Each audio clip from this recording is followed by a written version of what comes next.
This devastation is all around. Let's bring in Chris Andrews, who's a member of the Irish Parliament, but has lived and worked in Gaza, and joins us now from Dublin. Chris Andrews, welcome to Al Jazeera. You know Gaza pretty well. How do you assess what 1.1 million residents are being asked to do by Israel?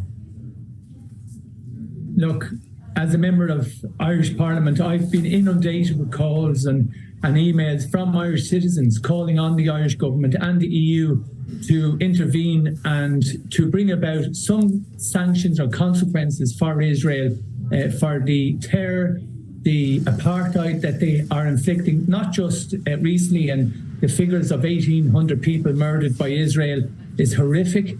It follows many, many years of torture. We hear a lot of the time, we hear about hostages being taken. The reality is that Israel has taken 2.2 million Palestinians hostage for the last 17 years, and they have kept them in an open-air prison in the Gaza Strip. There is no, it is unacceptable. It is completely unacceptable. And unfortunately, politics has failed. The Irish government have failed.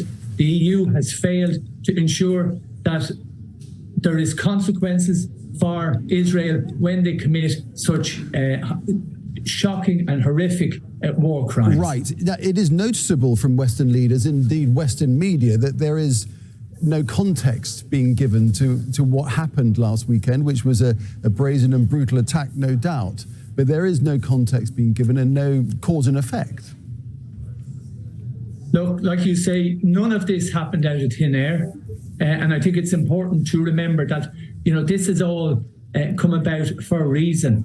And the reason for that, in my view, and in many, many Irish people, and I don't honestly believe that the Irish government represent the views of the vast, vast majority of Irish people.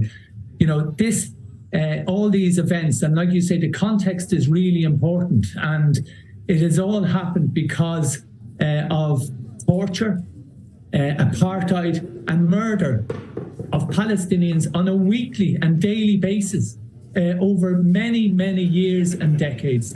In the Gaza Strip alone, they've tortured and kept people in an open-air prison, like I say, for way, way too long, and it's unacceptable. Sure.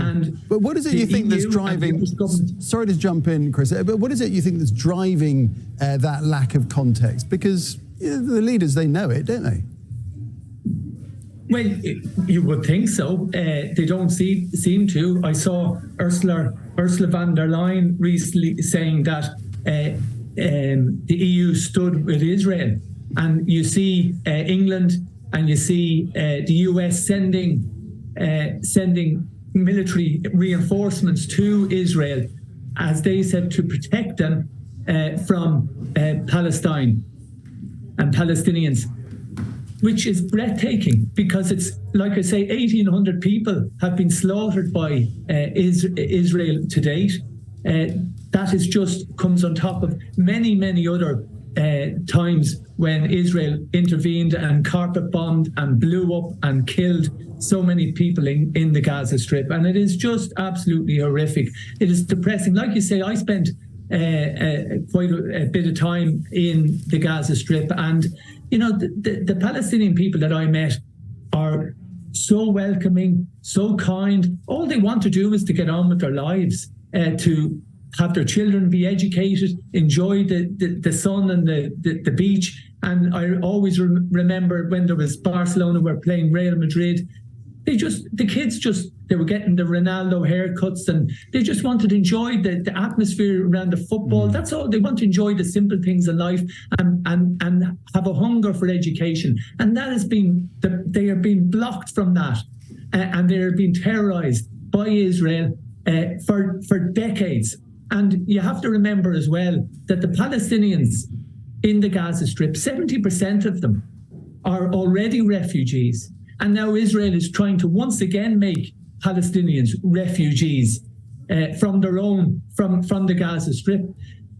the 70% of Palestinian refugees in the Gaza Strip have already been made homeless from their homes in land that has been taken over continually by Israel. The seizure of land, it's this settlements, the grabbing of land by Israel is just, and they've never been held accountable, and they believe they can do that with impunity. Chris Andrews, appreciate your perspective. That's Chris Andrews, a member of the Irish Parliament, joining us from Dublin. Thank you. Thank you.